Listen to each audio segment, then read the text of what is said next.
Pourtant, il envisageait davantage son empire comme une ruche, dont il était la reine incontestée. Les autres travaillaient, combattaient, ils s'arrangeaient pour développer l'organisation, mais jamais ne sortaient. Un masque d'abeille n'aurait rien eu d'impressionnant, même si la piqûre de ces insectes en masse se révélait bien plus mortelle que les loups fuyant les humains. La musique cessa et ils se saluèrent. Il tendit à nouveau la main vers elle pour la maintenir captive, mais on s'interposa. L'individu longiligne dépassait tous les autres invités du bal. Les bois de cerf attachés à sa tête rendaient sa stature encore plus impressionnante.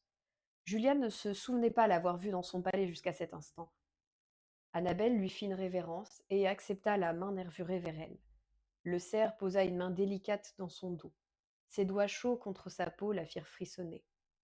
Qui est-il s'enquit Julian à la ronde. Personne ne savait. Annabelle tournait, le corps léger, l'esprit enivré. Les yeux noisettes du cerf souriaient.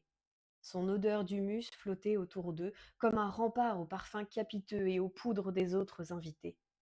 Leurs corps se rapprochaient, indifférents aux murmures autour d'eux. L'orchestre s'interrompit en plein morceau. Julian monta les marches vers son trône et tapa si fort sur son verre qu'il se fracassa.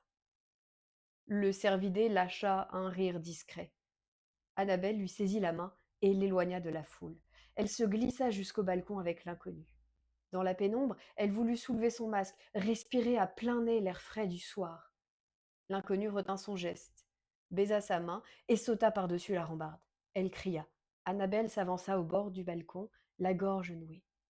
L'ombre du cerf disparut dans les jardins.